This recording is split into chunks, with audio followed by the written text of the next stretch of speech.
بسم الله الرحمن الرحيم والصلاة والسلام على مولانا رسول الله وآله وصحبه. Je vais commencer par exposer la solution de certains exercices des travaux dirigés de l'électricité 1.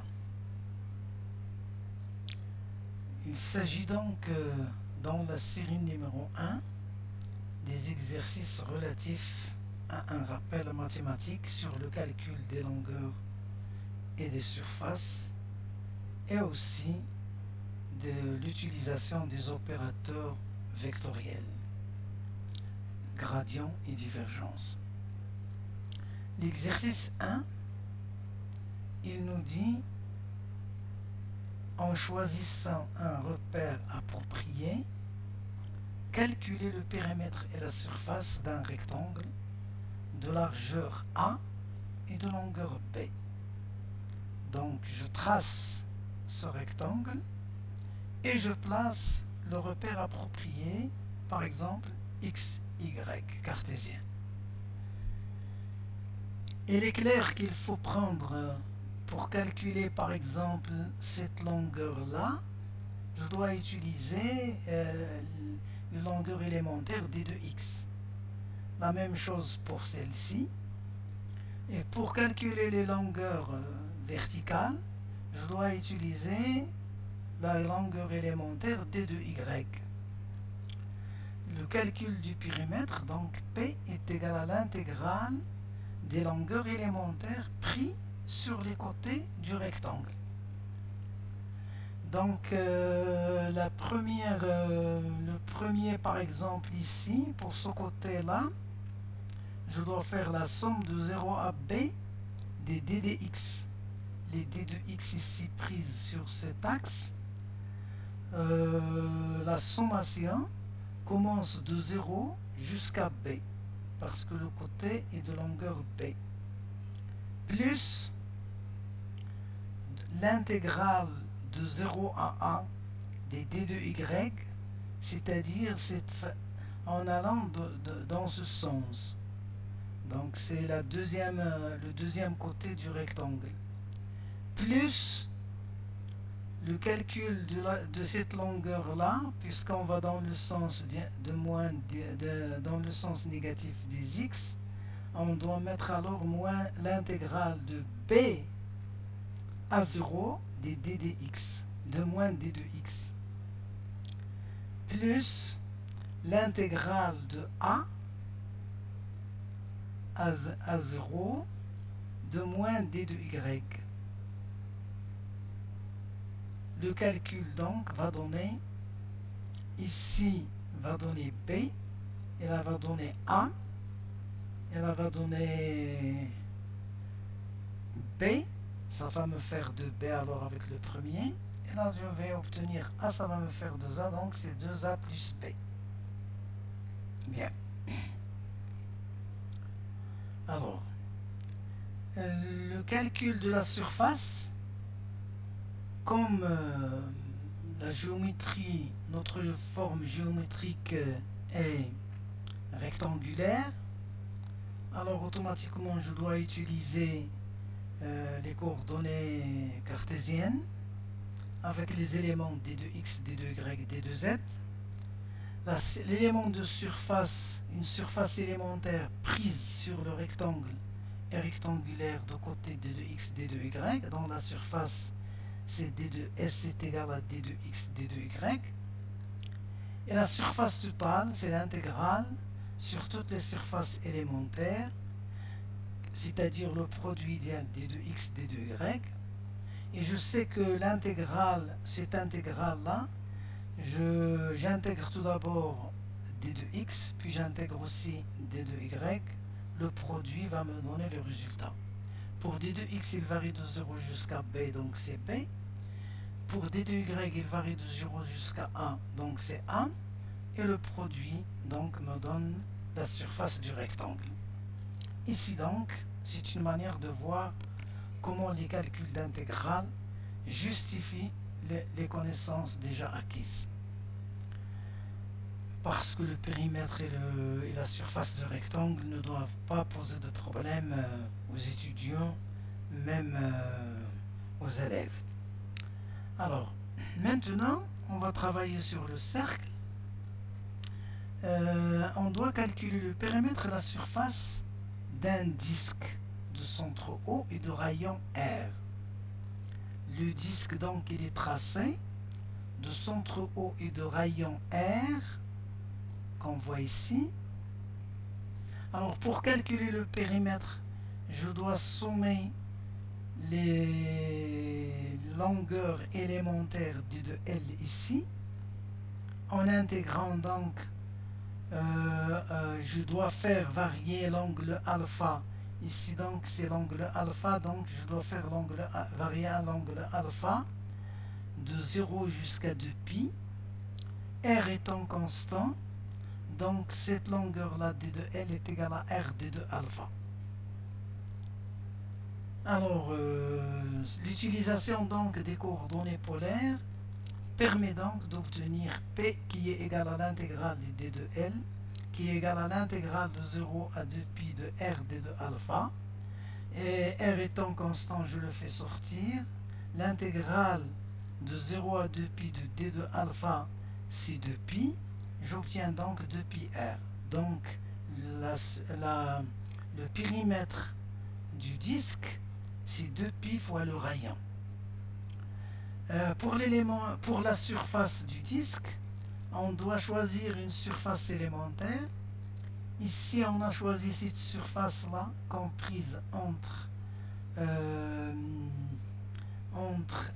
R et R plus D de R, et l'angle alpha plus D de alpha, et alpha plus D de alpha. Alors, cette surface élémentaire, si je la considère comme un carré, comme un rectangle, je dois alors la calculer comme étant le produit de d de R avec l'arc ici, c'est-à-dire R d de alpha. Donc d de S est égal à R d de R fois d de alpha. Bien. La surface S du disque sera alors S est égal à l'intégrale double de d de S, qui est égal à l'intégrale de R d de R d de alpha. Ici donc les variables sont séparées, donc je mets pour la première intégrale de 0 à R, R d de R, et pour la deuxième intégrale pour alpha, c'est l'intégrale entre 0 et 2π. Cette intégrale là, c'est R au carré, quand j'utilise les bornes, je vais obtenir donc R au carré sur 2. Et cette intégrale, elle va me donner 2π. Donc le produit de 2π fois R au carré sur 2 me donne le résultat pi R carré. C'est la surface d'un disque de rayon R. Ceci donc c'est aussi un résultat connu. La deuxième question de l'exercice. Éléments de surface ou éléments de volume. Déterminer les éléments de surface latérale d de S.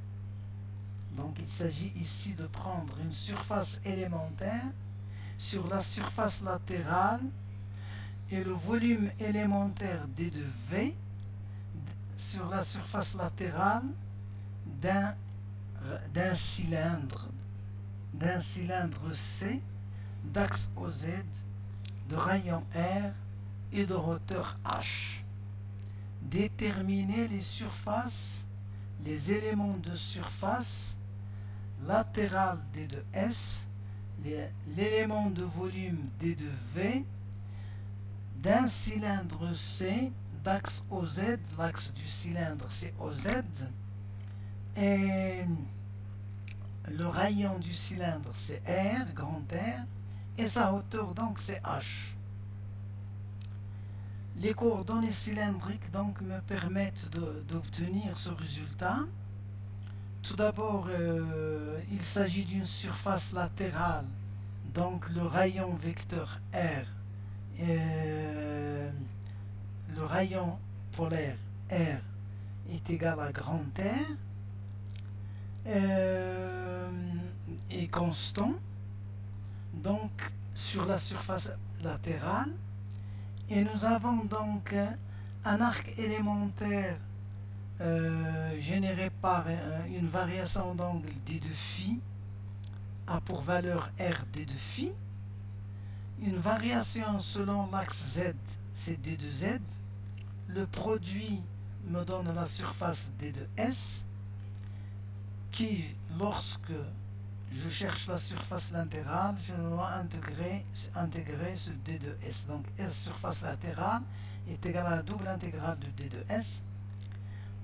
Quand je remplace d de s par cette valeur, j'ai r qui est constant, et j'ai la séparation des variables, donc phi et z, et j'ai alors l'intégrale de 0 à 2pi de d de phi va me donner le résultat de pi, et l'intégrale de d de z entre 0 et h va me donner comme résultat h. 2pi h fois r me donne donc la surface latérale. Bien. Et pour le volume en coordonnées cylindriques, je vais avoir un parallélépipède rectangle de rayon de côté d de r, r d de phi et d de z. Donc une variation de r me donne d de r, une variation de phi me donne un arc qui est dans la valeur c'est r d de phi, une variation de z me donne donc un côté d de z. Le produit des trois éléments me donne donc d de v. Pour trouver le volume du cylindre, je dois intégrer donc ces éléments-là d de v. Et je remarque qu'il y a séparation des variables, c'est-à-dire que les éléments qui contiennent r entre eux, le phi et le z, et je dois, quand j'intègre ici, je vais obtenir r carré sur 2. Pour cette partie, c'est 2pi. Pour cette partie, c'est h. Le produit me donne donc pi r carré h. Voilà donc pour le volume du cylindre. Petit p, déterminer les éléments de surface latérale d de s et du volume d de v d'une sphère A. D'une sphère de centre O et de rayon R. Donc ici, de la surface. Déterminer les éléments de surface d de s et du volume d de v d'une sphère de centre O et de rayon R. En déduire sa surface et son volume. Alors, élément de surface d de s de la sphère est un élément dont R est constant. Donc c'est R carré sinus de θ d de phi de dθ. Parce que R d de θ va me donner l'arc généré par la variation de l'angle θ, et la variation de l'angle phi, son A, l'arc qu'il va me donner, c'est R sinus de θ d de phi. Le produit me donne donc d de s. La surface totale de la sphère est égale à l'intégrale sur des surfaces élémentaires, est égal donc à r au carré que l'on fait sortir et en séparant les variables ici. Donc c'est phi qui varie de 0 à 2pi et sinus de θ d de θ qui varie de 0 jusqu'à pi. Cette intégrale là c'est 2pi. Celle-ci elle donne le résultat 2 parce que je vais obtenir ici cosinus. Moins cosinus, et donc j'obtiens 2, et puis donc je vais avoir comme résultat le produit, c'est 2pi r carré. Très bien. L'élément de volume de la sphère, la variation de d de r va me donner le côté d de r. Pour l'angle phi, c'est R d de phi. Et pour l'angle θ, c'est R sinus de θ d de θ. Le produit des trois éléments de longueur va me donner d de V. C'est-à-dire le volume élémentaire. Un volume élémentaire en coordonnées sphériques. Le volume total donc serait l'intégrale des volumes élémentaires.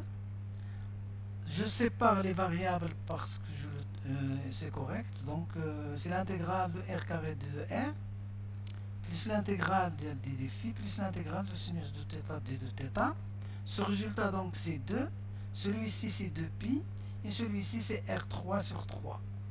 Le résultat donc c'est 4 tiers de pi R3. Très bien, donc voilà pour ce premier exercice. Alors, le deuxième exercice et le troisième exercice, j'espère, c'est des exercices dans lesquels on va utiliser les opérateurs vectoriels gradient et divergence et le calcul de l'angle solide. Je vous remercie. Wassalamu alaikum.